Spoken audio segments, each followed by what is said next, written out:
last American true outlaw, Wino.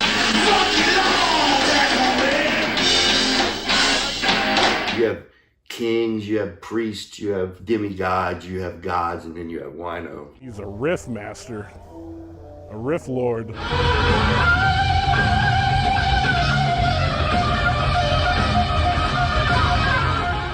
About the long drives or whatever it might be. You do what you do.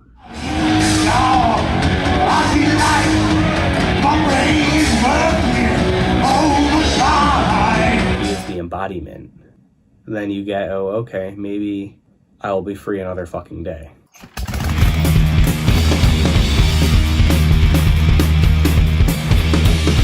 What's up, Wino? Thanks for coming on, man. How are you, bud? I'm good, man. I'm good. Happy to be here.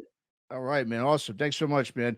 Well, shoot, man. I know you got a super busy, spring lined up, man, coming up, especially starting next month in May. I know the Obsessed, you guys are gearing up for a month-long European tour, including an appearance at the Desert Fest in Berlin. But before we get into that, man, I want to, of course, talk about Wino, the documentary, the long-awaited documentary that's getting ready to come out.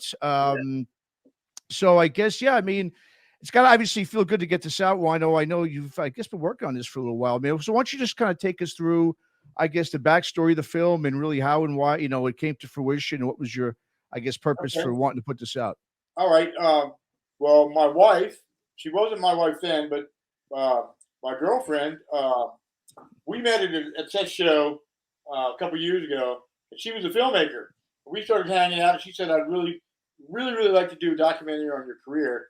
And basically, she thought she was going to require a lot of help and it was going to be really complicated, but she just started doing it herself.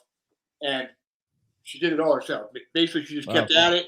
And we based the whole, the theme sort of was like a cross-country trip that we did to deliver my motorcycle to a friend of mine who was helping me do some customization on it. It's a 64 panhead chopper.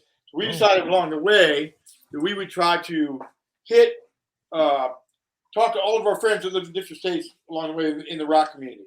And so we managed to, do that trip. I think we did like two cross-country trips, plus, sort of interviews with people that were, in the states we were in, like in Maryland. And it just turned out really fucking cool. Like the first person we interviewed was Bobby Liebling, and Dave Sherman came over that very night. So, that was, Sherman died. And so that was like, we were so glad to be able to get that, that real, kind of intimate, just kind of hanging out and partying and talking with him.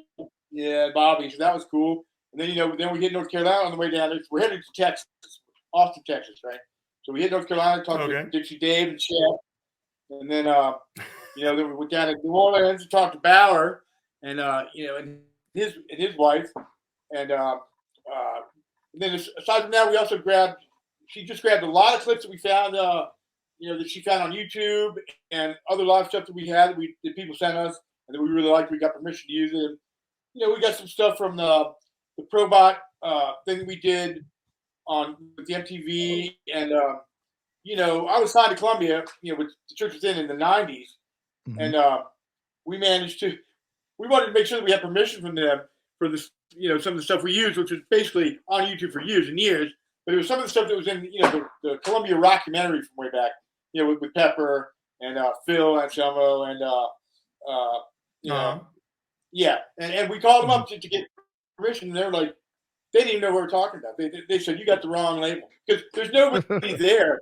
There's nobody there from the day. Like, the ladies would have had to go into the film, So, we figured it's, public domain at this point or whatever, but it just came out really, really cool. Like, where it's going to premiere, like, okay, I live in upstate New York now. Like, I live about half an hour north of Woodstock, right? Oh, wow, okay. And so, and so we met this cat. He's sort of like I call him the mayor. He's not really the mayor of Woodstock. He's like knows everybody in Woodstock, our friend Andy. But he now is running the Tinker Street Cinema, which is like a really old, entrenched Woodstock landmark, cool little theater, right downtown Woodstock. And he agreed to premiere it there. So we went in there and had like just a private session to make sure that everything looked good on the big screen and all. And I was blown away. I mean, it brought us to tears, really, just because for me especially,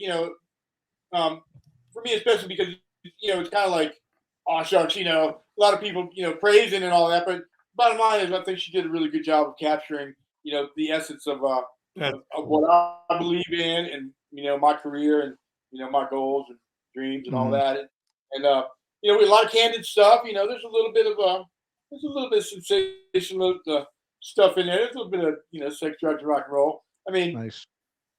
Yeah, like You gotta, right? why wouldn't there be? Yeah.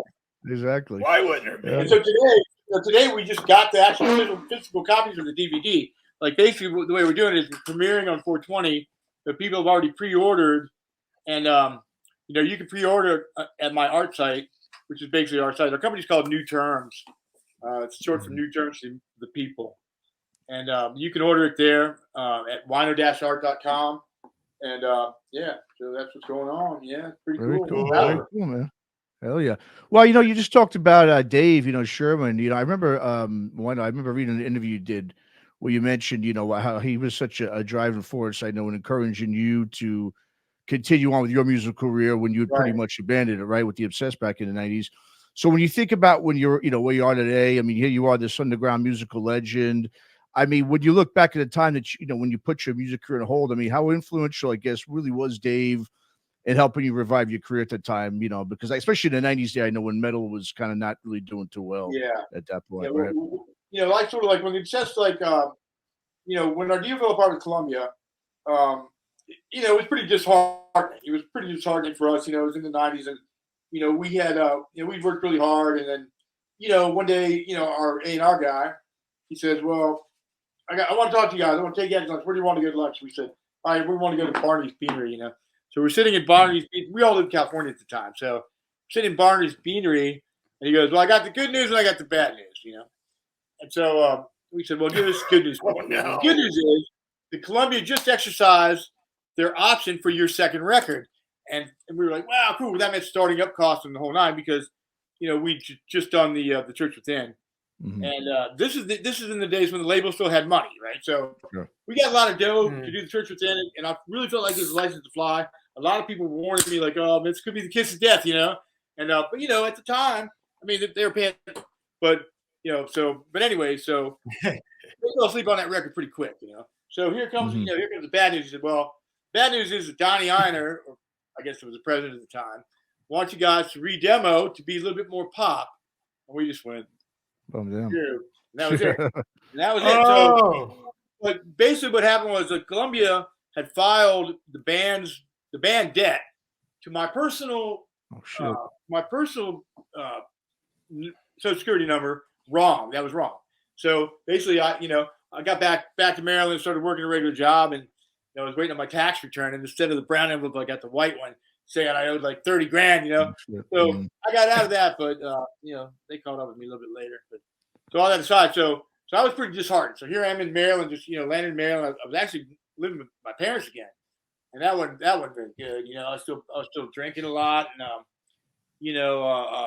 but I just the road seemed too long, man. It seemed like too long, to start completely over again back then. But Dave, man, David Sherman, Dave and Gary, man, they kept calling me. Dave just kept calling me. Kept calling me and saying, man, come on, let's jam. I didn't even have a guitar. So I just got this job at this backline company. So I borrowed a Telecaster, and I said, okay, let's jam. And the thing was that they knew a lot of my stuff already, so it made it a little bit easier. And the next thing you know, we were we called ourselves Shine at first, before Spirit Caravan, and then we got a cease and desist note from some band in Arizona that claims they're being groomed by some label. But we were like, fuck it, you can have it, because at the time, the rapper Shine came out, the movie Shine came out, so I'm glad we changed the name. But yeah, they pulled me up. They did pull me up, man. I was I was definitely pretty disheartened, and they pulled me up. Now, I think that Dave had a good spirit. I just kicked over my fucking drink here. God damn it. Oh no.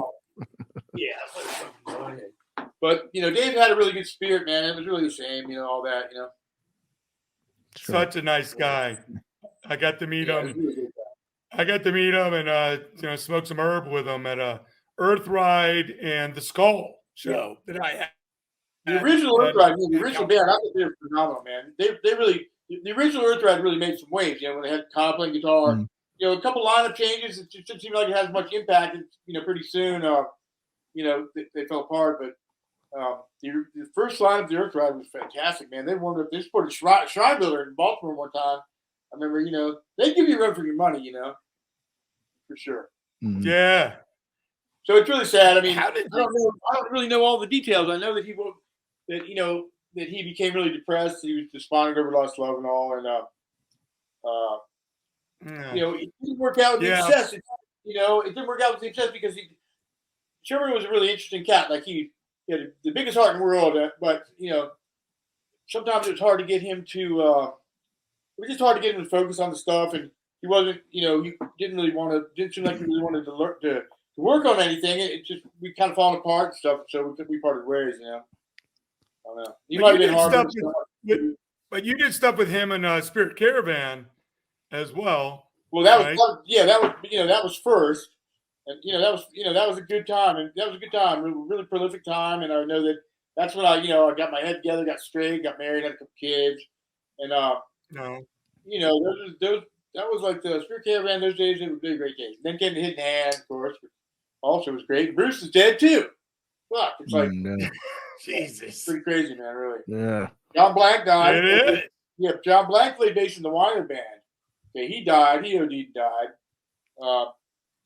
Sherman died, and then Bruce from Hidden Hand, bass player, died. So kind of crazy. Yeah. Well, I mean, Jeez, no. Yeah, there's been a lot. Yeah.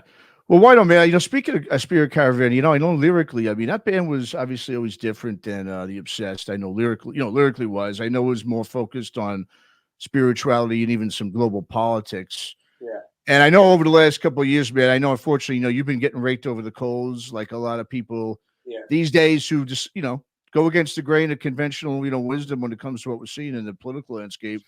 I mean, and I'm not, you know, trying to get into politics here, but I mean, when I hear or see, you know, a rock musician like yourself, you know, call out authority, government, whatever. I mean, to me, that's just good old fashioned punk rock 101. I don't know what's gone on where now it's like, you know, you can't even question it, you know, or else you're going to get canceled or, you know, that's what everyone's afraid of, obviously. But I mean, how really, for a guy like you, man, how do you find it difficult, obviously, to try to obviously just stay true to your convictions while having obviously placate some other people because you got to obviously, you know, you don't want to be getting canceled or censored. That's everyone's fear. But you obviously, I'm getting a few punches in on the new record, man. We finished the new record. Okay. And we finished the new record. Nice. I mean, the shit that happened was like really beyond the pale because we toured. When we came back off tour, our drummer Brian's wife, she had regular pneumonia. Like, see, what they were doing is like everything was COVID. Anything else you had didn't matter. It's like so she didn't have COVID. She had pneumonia, but they fucking murdered her in the hospital. They put her on a ventilator and they fucking pumped her full of remdesivir and fucking murdered her straight up. I was with him, but at this time, by now they figured out, okay, you can't let more than one family member in because they care about their loved ones and they were going to gang up on you and get them out of there, you know. But anyways, she got bad advice from her sisters and blah, blah. Next thing you know, they put her on a ventilator and murdered her basically straight up. She did not have COVID. Not COVID. She had regular pneumonia. And look, you know, we know what's happening with the medical situation. So, I mean, if we talk about it too much, they'll probably you know, hammer your show. So we won't. But sure. The point I'm making though that so there's a couple different magazines, right? So this guy Vince Neilstein, 666 from fucking Metal Sucks. I don't think Metal Sucks. I mean, what kind of magazine is that, right? This guy basically blamed me for her death twice. This guy blamed me for her death twice. Okay, well I have the money. I have everything in place. If I ever get some dough, I'm gonna sue the fuck out of motherfucker. But I'll tell you a funny story. So I was just like one day we were in Woodstock, me and my wife, and doing some just regular errands. And I was just getting so mad. I read this article, the second one. You know, he's fucking just talking so much. He doesn't know shit what he's talking about, you know. And so I was like, let me just see where this guy lives. I'm sitting there. I was like, Woodstock, like he lives right there. Oh shit. So I told Andy, my buddy in Woodstock, I said, you know, I'm not going to kill this guy, but you know, you should invite him down to the dock screen or something like that. I like to have a face-to-face talk because you know it's like, you know, let's be honest, you accuse somebody of murdering your drummer's wife, you know, because he doesn't know shit about shit, you know. And what happened? So Anyway, I'm getting a few punches in on the new Obsessed record. We finished it. It's mastered. It's going to be out on Ripple. I'm not exactly sure when, but man, it's really, personally, I think it's one of the best things we've ever done.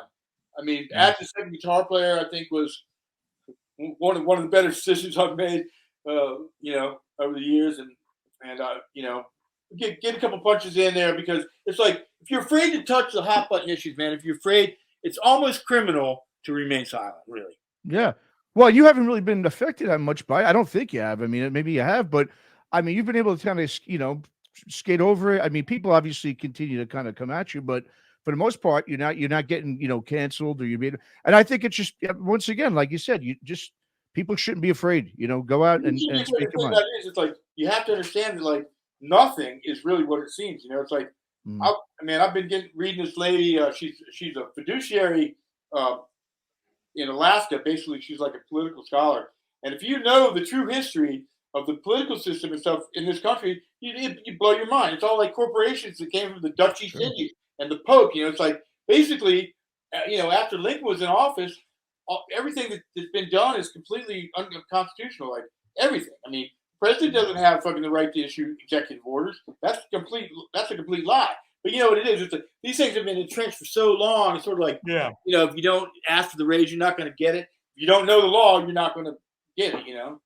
Mm-hmm. So that being said, I mean, I can't just sit back and let these fucking snowflake motherfuckers walk all over you. Can't do it. Yeah, it's been disturbing for me to watch the whole hive mind. For me, it's one massive, almost like psyop, where it is. At the tip of a finger, and you see this inflamement coming from this certain group of people. And I saw that, over and over on you. But I'll tell you, the interesting effect is, I think you're keeping a stance and at least being like, listen, I'm giving a fucking opinion. I'm not guilty of all this shit.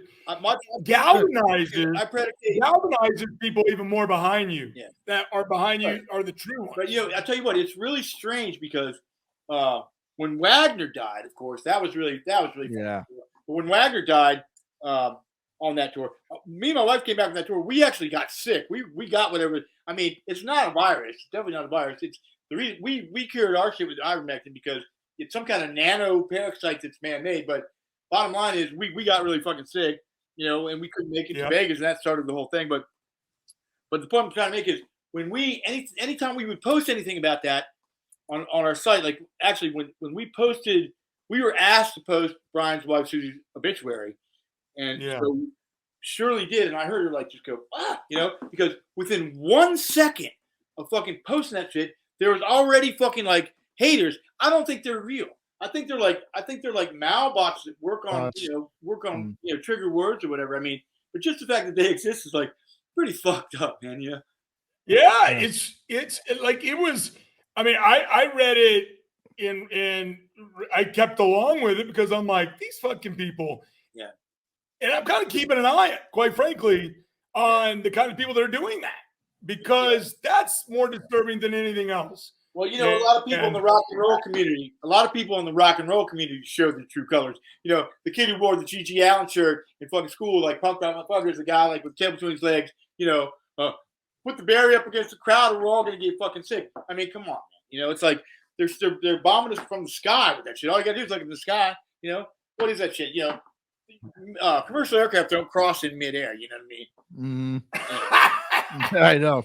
Yeah, sure. I watch the sky here from my condo all the time, and it's an amazing thing to see. I have multiple friends here in town that will do time, like, here's 9 o'clock, and they'll catch it in action, and here's the after thing. I mean, it's interesting, to say the least. It's all we can do is kind of theorize, we'll say, on it. And what I've noticed is they start to really concentrate the chemtrails when the sun is setting.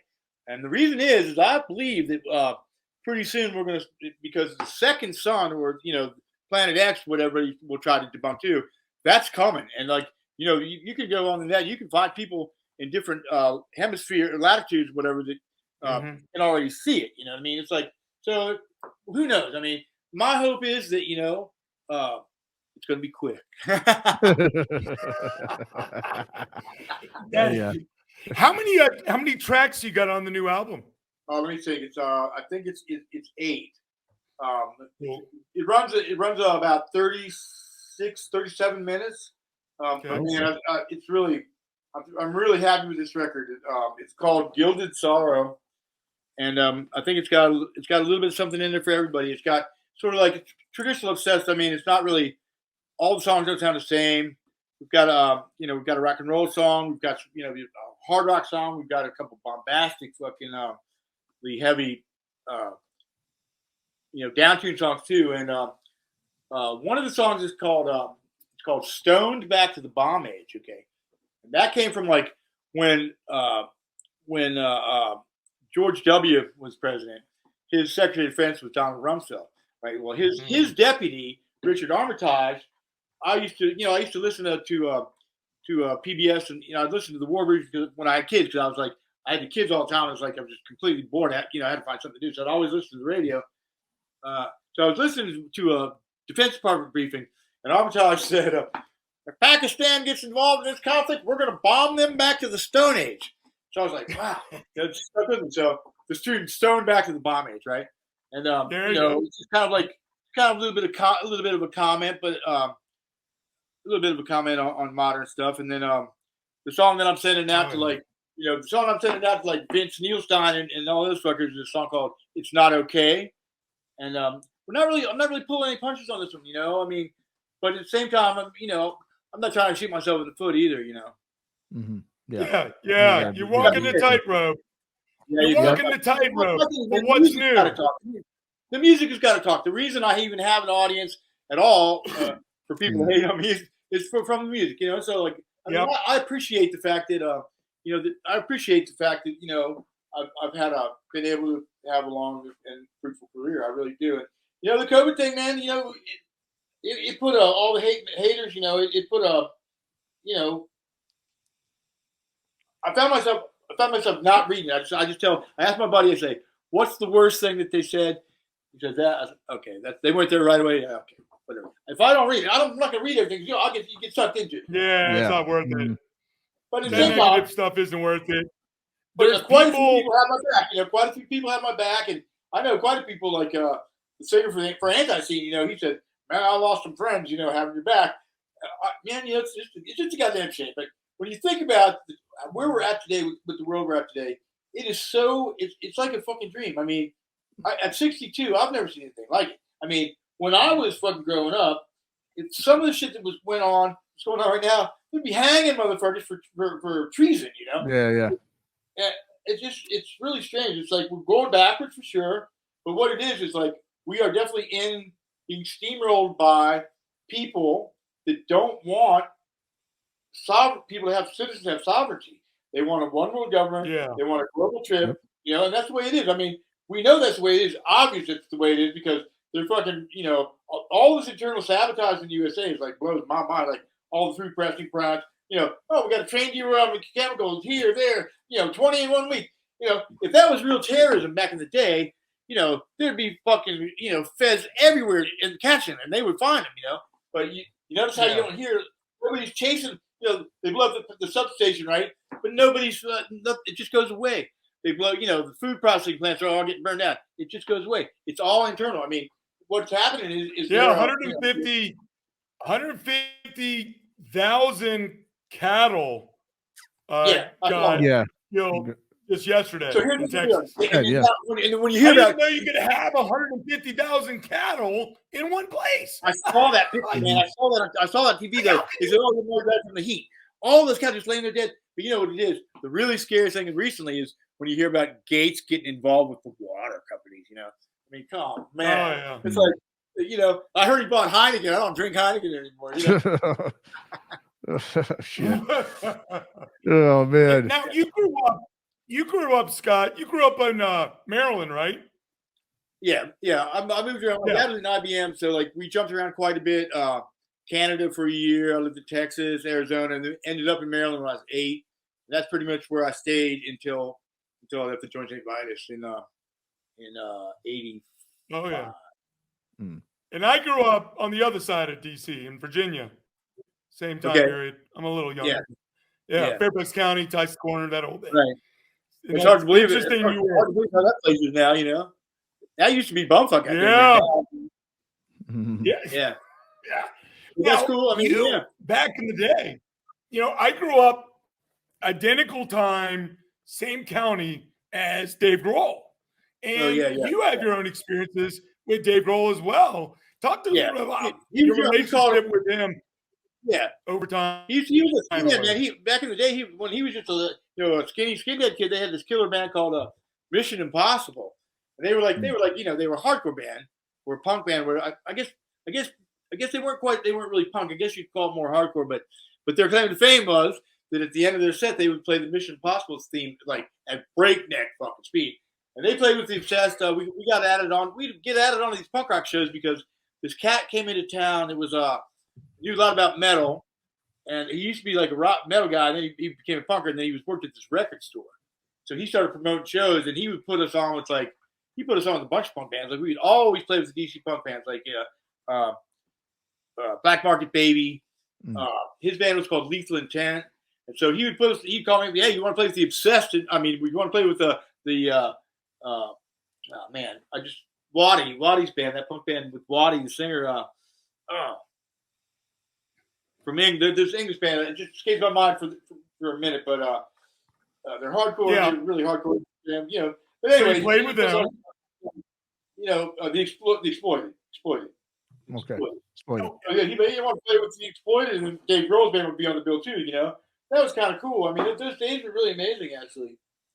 Yeah, those days are cool. I mean, I'd walk in and see How old was Dave? Or whatever, and they would be like, the punks would be like, "Fuck you, Eddie Van Halen," and shit, you know. Fucking shit, you know. Like we didn't take any shit because, man, you just can't, you know. Yeah. How old was Dave back then when you first met him? Well, that's interesting. I'm not really sure how much younger he is than me. I mean, I'm 62. I figure he's probably he's 54 likely because me and him were. Okay. I think he never graduated high school. Right? I think he was supposed to. This is in like 80s. This is in the mid 80s. Okay, so yeah, he was still a teenager sneaking into DC, which was a rite of passage, if you remember. Right, but we called him the kid, dude. Everybody wanted the kid, man, in the band, you know. And like we'd always be like, man, we got to try to get the kid, you know, because the kid was all wrist, and you know that's a good drummer. You see a good drummer when there's not much upper body movement, it's but the wrist, and they're fucking hitting hard. You know, that's a natural. You know? Yeah. So you know, he's cool, man. He's a really cool guy. I mean, he always tries to. He tries to help my band the best he can. Really, I think that when I got the call from him, actually I was on tour with Spirit Caravan. We were in Europe, and my wife, my ex-wife at the time, she called me and said, I got a call from Dave Grohl's people, and they want your publishing because they want to cover Iron and Stone. And I said, wow, cool, and so that was one of the only songs that I wrote the music and my old bass player wrote the lyrics. And so it was a joint publishing deal, easy to do. But man, this guy, my guy, dragged his feet. It was so paranoid, he blew the deal. And this is like the B-side to Learn to Fly single in Asia. So we never got that publishing. It was right there in our lap, and because of my guy dragging his feet, we never got it. And so that was hard. But anyways, David was cool, and we went on to do the Probot thing, And when he called me, it was just so cool because he said, I want you to play guitar and I want you to sing on this track, and you write the lyrics. And I got the track, and I was like, wow, it's just really fucking cool track, man. And I was really into it. And at the time, I was reading this. I was researching some Babylonian. I was reading Sitkin, Zechariah Sitkin. I was researching the 12th planet, which is postulating about Planet X and all that. But he was a biblical scholar who could read Babylonian cuneiform, Stella. He could read so it's really fascinating. So at the beginning of that Probot song, The Emerald Law, what I'm speaking there is an actual ancient Babylonian poem that Zechariah Sitkin had translated off of cuneiform. I mean, I thought it needed something, so that was like the last thing I put in there. But I mean, that song to this day, I just think that when I listen to that song, it gives me chills, man. I think it came out really good, and it was right up my alley. And I think he was really. I don't know what his trip was. He's in the Foo Fighters. Now he's in a pop band. And I think he wanted to get make sure. I think he wanted to reassert his street cred, maybe. I don't know, but it was cool to do. Very fun. Yeah. And you were on Headbangers Ball for the song. Yep. Well, we did. It was cool because we did Eric Wagner's song. That was really interesting because we did Wagner's song, and basically what he did was he catered the SIR facility where we all met up there and we rehearsed. Let me see, it was Greg Anderson from Sono playing guitar, his boy Nick Raskulinitz, his engineer at the time, played bass. David played drums, I played guitar, and then Wagner sang, and we did My Tortured Soul or whatever. But it was funny because I never met Nick Raskulinitz before. David's engineer buddy was playing bass, and he comes up to me and goes, "Man, I saw St. Vitus in Knoxville, Tennessee at the Snake Snatch Lounge on acid." Yeah, man. Yeah. A lot of cool stories. Go ahead. Yeah, John. No, I was just gonna say, it's funny because you just, talked to, John just mentioned something about Headbangers Ball, and it kind of just reminds me, just about your career. I mean, with the Obsessed and St. Vitus, I mean, two bands that were playing that kind of music in a decade where no one was doing that. I mean, there was very few, bands doing. Everything was about speed and everything, in the 80s. But I mean, you stayed true to that sound, for all those years, man. And now here you are, at this point in your career, you're just, like I said, legend in the scene here. And the cool thing is, like you said, you did it pretty much all on your own. You had no MTV play. You had no radio play, So, I mean, I'd have to think, if you look back at your career, I mean, one of the things that you got to be, really that's got to be gratifying. You got to be proud of yourself about is that you really did it, without all that help, and you did it your own way. You didn't do it by any outside influence or nothing. So, I mean, is that something that you obviously could hang your hat on and anything is just say, hey, I did from the minute I started, I did everything the way I wanted to do it. Yeah, that's basically true. I mean, there are a few things I look back on that, I probably would have done different. One thing right now, the problem I'm having right now is most of the rights to my music have come back to me, but at the same time, the public, it's hard to it's hard to getting like some of my, it's hard to getting my publishing royalties and stuff. And like, there's people that, I went onto a site, they make it pretty complicated, so I get some help now that me and Shirley, I've kind of got this place, I finally got a place where I've got all my shit in one place, and I'm, my head's together and we're starting to work on, okay, let's start to get your intellectual property together, and I'm finding there's people that are claiming a third of my songs that I don't even know these people, these sharks that, trying to steal your publishing. So, I got over the anger about that a long time ago. Now I'm just slowly but surely, getting it back. And, the thing about it is when you do what I've done, the career that I lived, I didn't make any money. I mean, I lived hand to mouth, pretty much my whole career. And you think about it, somebody goes, well, why don't you just sue the motherfucker? Well, if you don't have any money to hire a lawyer, you can't sue anybody. So that's how it goes. But a lot of it was my own fault too, because when I like to say, and we continue to struggle because it's a struggle, but it is. I always felt like that I was given a gift, and man, I always thought I was given a gift, and it's my duty to lead the torch. To carry the torch. I really feel it that way. I still do. And, it doesn't really matter, what anybody says behind the keyboard and like that, because I'm always willing to have a face-to-face conversation, discuss anything with anybody. And I predicate my statements with look, I don't wake up in the morning going, man, who am I going to fucking rip off today? Or who am I going to slander today? That's completely foreign to me, So, but it's surprising to me, how many people are really like that. So, I'm happy that I was able to do it. I'm glad I'm still alive. Glad I'm not in jail. We have a joke in this band. One more record, one more tour. Come on, because the world could end tomorrow. I mean, true. Yeah, you really put together a very good lineup. This band is really, like I said, man. With Jason Taylor. Okay, we'll talk about him. He played in that band Sierra, right? He's a Canadian cat, and we met because we did some touring with Sierra. That motherfucker is a stone road dog. Not only is he a virtuoso guitar player, but I mean, he will fucking sleep on the floor. These dudes were like had a little camp stove. They were on that tour. I felt so sorry for him. I started giving half of my rider every night, like beer and shit like that. But he emailed me after we met and stuff. One night he says, I want to get high and I want you to tattoo me. I was like, are you sure? He's like, yeah. I ended up doing this gigantic Vitus V to cover up this little thing right here. And he told me, it took like 3 years to heal. Oh shit! Yeah, when he wrote me an email, he said, man, he goes, when I think about my career and my future, he goes, songwriting, he goes, I see I really want it to be in your band, and at the time I didn't know what to think, I wasn't really ready for another guitar player. Me and Brian, we talked about, we're like, well, we'll have jam with him sometime or whatever. But then, right before COVID, I started thinking about it. I'm like, man, people have seen the 3-piece. It seems like we're kind of spinning our wheels. We might need a little spark. And so we agreed we'd get together. When he came out here for our first jam, he knew every single one of my songs, every single one. And blew my mind because he's such a virtuoso player. And we come from different, in the terms of like our playing style, it's a little bit different. But I mean, he just blew me away.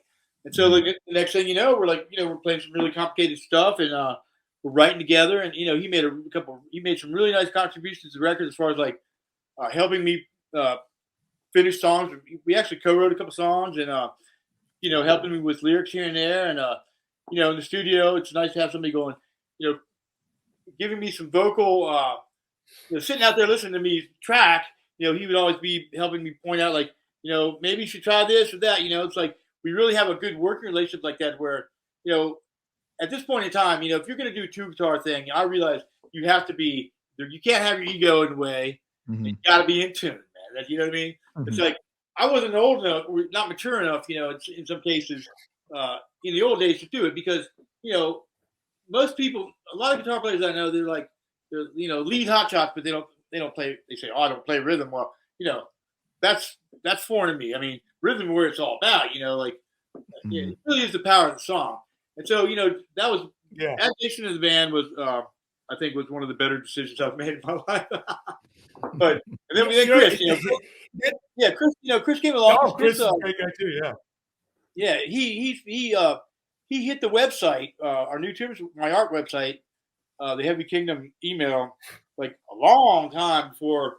And, Shirley mentioned to me, she goes, well, because, I was playing with Brian White. First it was Reed, who was great. Then it was Brian White, who was also great, but he was weirdo, man. So, not in a good way, yeah. So, I mean, there's nothing I haven't told him to his face, so I'm not, it's not like I'm slandering him. But Shirley said to me, she says, well, we got an email about 6 months ago from this cat. I said, okay, let's check him out.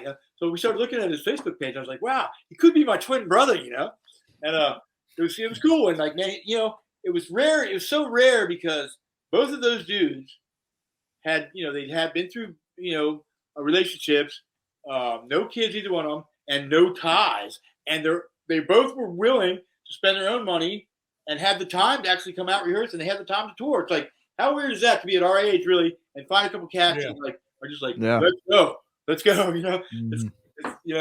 So I feel really lucky. Oh, yeah. I feel really lucky, and I feel blessed and lucky, and I'm just thankful for everything, really. I mean, it's been a fucking good. That's career, interesting. Really. Yeah, you have had an amazing career. You are the Johnny Cash of Doom, the Man in Black.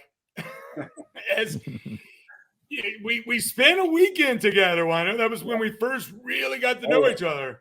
And I told you probably the first night we met and probably hanging out, having a couple drinks and smoke with her. And I was like, you're like, dude, I'm going to remember this. And I was like, all right, we'll keep that one for sure. And that's so fascinating you bring up that he was in Sierra. I saw them. In Vegas, Sierra. I never knew he was in Sierra. That's crazy. Crazy stuff. He's like Jason is so is so into it. Like he's just so dedicated. Like he's got no problem at all with sleeping in his car. I mean, when the show goes south, like we don't have very many shows go south, but recently we had these 2 shows booked. One of them was in Jersey, and we get there. They've got this gigantic fucking cell phone tower that they just put in. Like literally, it was so close to the fucking building. So no matter what we did with our amplifiers, it was just giving us the most horrible noise through our amps. Like it made playing impossible. If you can believe that, it was so bad we couldn't play. I mean, he was just all like, well, maybe we could play at a party somewhere, or maybe I said, it ain't happening tonight, brother. It just ain't happening. No matter what we do, we can't make it happen tonight, But he's so into it. He just wants to play, And I love that so much. Yeah, that's cool. I love that so much. He's a total road dog, man. It's like we'll sleep 3 to a hotel room sometimes if we have to, and no problem, man. He's really. I don't know. Yeah, you really do have a great lineup, and Brian, of course, is always is super strong. Now you're heading to Europe. What are some of your favorite cities to play over there? Oh man, it's been going to Europe is such a majorly cool event for me because I had some problems over there and was banned from 27 countries for 5 years. Wow.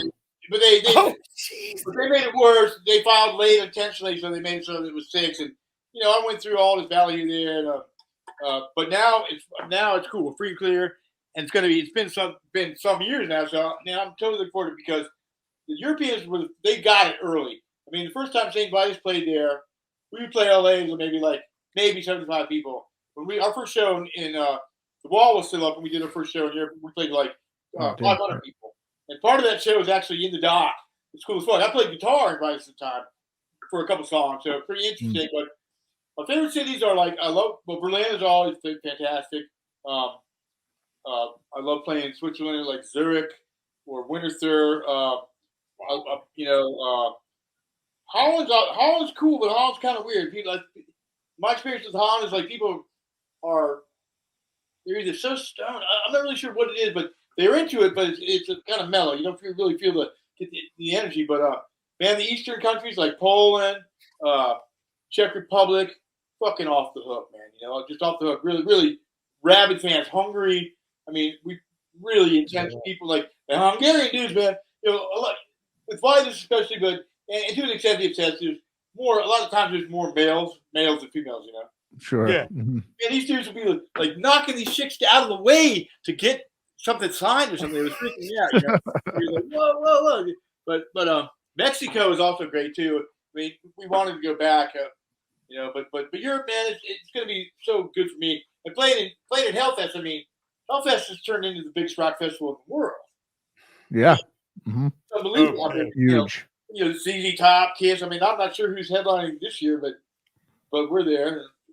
So many people go to that. I mean, amazing amount of people go to that. It's crazy. And there's other cities too that I might be drawing a blank on, but I mean, it's just a lot of fun to play over there, really. Yeah. So with the new record now, is there a sort of a time frame of when it's going to be coming out on Ripple? The way that Todd described it was it's either going to be either the end of the year or at the very beginning of next year. So I mean, it's still April, right? I'm not really sure what the turnaround is for vinyl, especially, but I know that with all the problems with the mastering plants and stuff like that. I mean, Todd Ripple, by the way, is my hero because, man, when Forever Gone was due to come out, that's right when all the bullshit hit, and Forever Gone, right? I thought it was going to be Forever Gone. He called me up and he said, "Man, we're going forward with the record release. We're not going to miss a beat. We're gonna have the same release. You're gonna get right at record." He goes, "The only thing we're not gonna be able to do is the party for the record release." Man, he fucking came through like a motherfucker. He never asked me to demo. He believes in me. I believe in him. And he's leading the charge, man. He's like kind of saving rock and roll, kind of, So you remember when you met him the first time, right? What's that? You remember the first time you met him? Yeah, you introduced me to him. I set us up for lunch across the street at the Sahara. Yeah, no, I didn't think you introduced me to him in Frisco, but then the second time I met him was with you.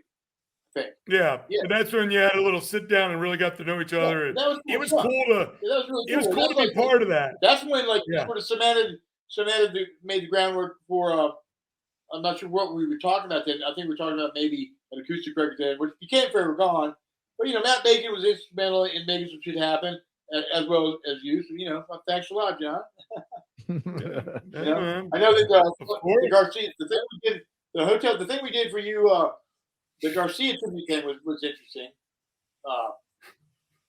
That was a cool weekend. That was a really cool weekend. It was fun. Yeah. You went out and partied pretty hard, and I'm like, where's Wino? Yeah. When I left, you're in the lobby waiting for me. Well, what happened was when I left, I went back. I took a cab, I think, back to your pad. I was not sure if I had any dough or not, but I just remember I had to pee real bad. It was just so bleak. Everything was so bleak, and everything like fast off. But it's just like Vegas is pretty bleak, right? And I was just thinking, man, I was just so paranoid. Like, I'm gonna be peeing out here in this bleak ass desert. I'm gonna get popped by these Vegas cops. They're gonna run me around. It's like. It was cold too. I remember it was kind of chilly. Like it gets cold in the desert, man. People don't it does. Tight, But I left that show after at the hair. What did they call the place? The beauty parlor. What's that place called? The beauty bar. The beauty bar. The beauty bar. Yeah. That's when we had. I left at some point in time. I said, I gotta go. Man. I was playing. That was the night. Yeah. Yeah. And I think I got a call from my building. Yeah. And they're like, there's a guy here saying he's staying with you. are you? I was like, what it was, it's like I was sitting out there. I'm like, is it Wino? And they go, are you asking if he's a wino? And I'm like, no. Is his name Wino? And next thing you know, I'm hightailing it back there, and he's hanging out in the, just hanging out in the lobby, just chilling out. Well, what my God, let's go. The guard saw me sitting there. The guard saw me sitting outside the apartment, and he said, what are you doing? And I said, well, I'm waiting for my buddy. He lives here. He invited me in to the, I think it was kind of cold that night, but he probably didn't want No, it was cold. Yeah. It snowed that night a little, and it was an outdoor show, Matt, and it was Freedom Hawk, Wofat, Freedom Hawk, Sasquatch, and like Red Desert and Black Wolf. It was crazy. One of the guys in the band insulted one of the bartenders, and there was a huge valley here. Remember that shit? Yeah. I had to deal with that. I had to fucking deal with that before the show even began. And then the guy left, and then the bartender was like, "Hey," and he was alleging that the guy said something derogatory, and then the owner came in, and the owner was from has been on a TV show, and he was a little guy, but he's like all fucking pissed off. He's like, "I don't stand for this," blah blah. I'm like, I don't even know what there is. I almost wanted to say to him, "Well, can you stand up?" But he was kind of short. But eventually we got the whole thing. The bartender left anyways. So it was kind of weird. The doorman, you had the doorman. I had to make the guy go apologize to him. Oh. I remember that the bartender, your doorman left too. I remember that you had to call somebody. That was kind of a stressful night for you, I think. It was stressful. That's right. Listen, you got a lot of balls, dude, just to be a promoter, that period, wherever. That takes a lot of balls in this day and age, man, really. So, yeah. I was so stressed out one day, Matt, that Wino and I were sitting in the middle of the living room doing inventory on shirts. So I trying to count how many large and extra large and long sleeve. It was quite an event, and it's a great way to get to know someone. And some of the plastic heavy bands is always challenging, I think. Yeah. I remember when we went over to Hard Rock for the Garcia night, first night or whatever, second night. And, we're up in the hotel. And the day before, I get a package. Why don't give me the heads up? I get a guitar sent to me from Gibson for him. Yeah. So I go up to the hotel room later on. I had an endorsement.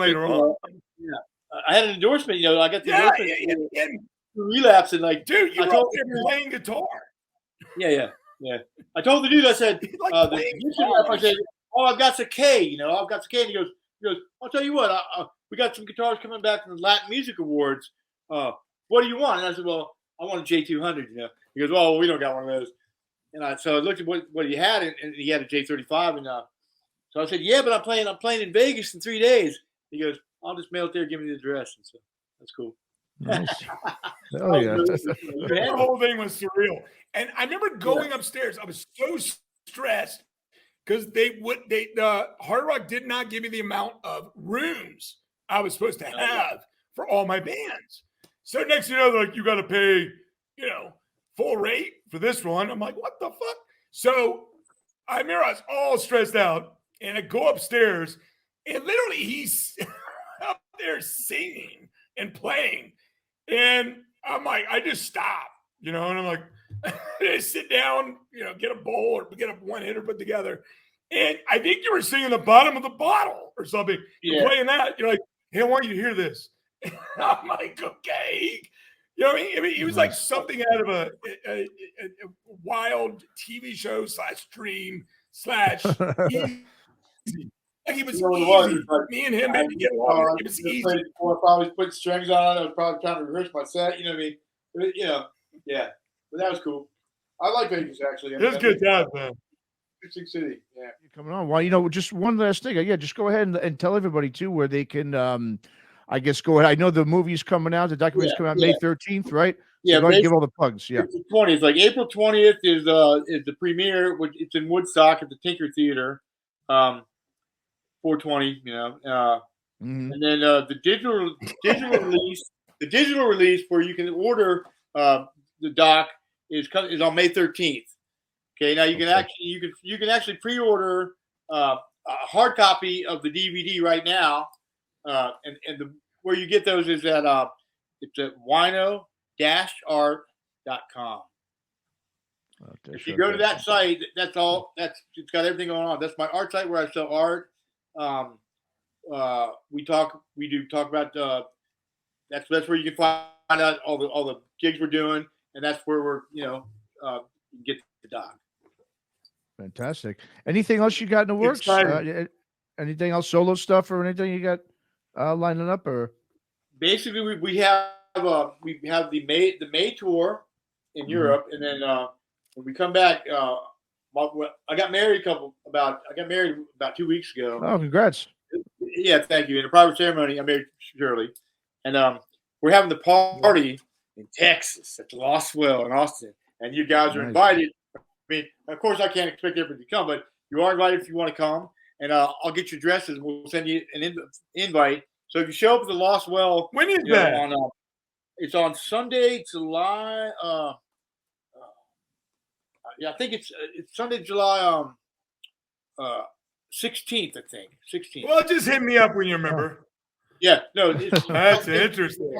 I'm trying to curate a band. Like I tried to get Mothership, but they couldn't do it, and we don't have a huge budget, so we considered some other bands. So we're still putting the bands together right now, but it'll be cool. So that's happening, and then after that, we're going to Canada for 4 shows. Okay. So our first show in Canada is in Toronto on the 29th, and then we're playing 29th, 30th is in we're playing Toronto, Ottawa, Quebec City, and one other city.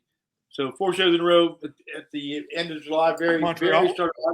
Yeah, and so that should be cool. And that's basically all we have on the books right now until we go back to Europe. But we'll see. Shit's going to come up. I mean, you got a lot. You got a lot of things going on. You're going to Europe. Yeah, you're going to Europe. You're going to be amazing. It's going to be amazing. And it's like everybody lives in different places. Like Brian lives in Maryland, Jace lives in Canada, but Canada is only 6 hours away from where I'm at now. So same distance that I would have to drive to Maryland. So basically we all converge here. Chris comes to Florida. We all converge here in upstate New York at the bunker, and we rehearse here. And I put everybody up. We just camp out here until we feel like we're ready, and then we hit it. So. Yeah, awesome. Everything. And thanks a lot too for giving me a chance to promote stuff.